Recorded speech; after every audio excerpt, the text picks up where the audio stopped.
এটা কি আসলেই নিছক একটা দুর্ঘটনা নাকি এইটা একটা পরিকল্পিত দুর্ঘটনা? মধ্যরাতে কেন মাইলস্টোন স্কুলে যে অ্যাম্বুলেন্স যাবে বলেন? যারা বার্ন ইনজুরি হন তাদের কিন্তু মৃত্যু ঝুঁকিটা বেড়ে যায় ইনফেকশনের কারণে পরবর্তীতে সার্ভাইভালের ক্ষেত্রে। তো তাদের স্কিন দিয়ে আপনার হচ্ছে ব্যাকটেরিয়া জীবাণু ঢোকাটা খুব সহজ হয়ে যায়। এই কারণে তাদের কাছে মানে না যাওয়াটা হচ্ছে সবচেয়ে তাদের জন্য উপকার করা আর কি। যেখানে স্কুল আছে সেই রুট দিয়ে কেন যুদ্ধ বিমান যাবে? এটা কিন্তু প্রশিক্ষণ বিমান না। আইএসপিআর থেকে বলেছে এটা কিন্তু যুদ্ধ বিমান, পয়েন্ট টু বি নোটেড। তাহলে এই ভুলের দায়টা কে নেবে? এই ভুলের দায় তো রাষ্ট্রকে নিতে হবে, বিমান বাহিনীকে নিতে হবে, সরকারকে নিতে হবে।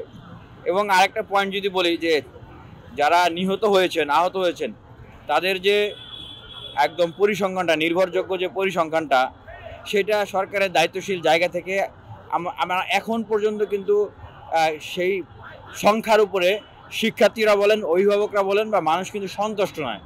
শিক্ষার্থীদের প্রশ্ন কিন্তু অযৌক্তিক নয়। মধ্যরাতে কেন মাইলস্টোন স্কুলে যে অ্যাম্বুলেন্স যাবে বলেন? এই উত্তরটা আপনি দিতে পারবেন? আপনারা কেউ দিতে পারবেন? এই বিমানগুলো, প্রশিক্ষণ বিমান, বিভিন্ন বিমানগুলো, এগুলো আলু খেতে পড়ে, ধান খেতে পড়ে, বিধ্বস্ত হয় এবং এবার পড়লো স্কুলের উপরে।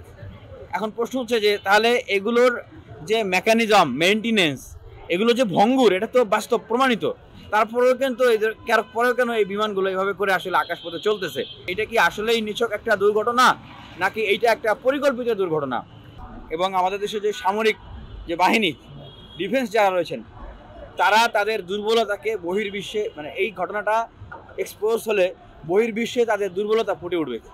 এবং এই বিমান দুর্ঘটনা, this is not just merely an incident. এটা কিন্তু একটা জাস্ট একটা ইনসিডেন্ট অথবা অ্যাক্সিডেন্ট না, এটা কিন্তু একটা ইন্টারন্যাশনাল ম্যাটার।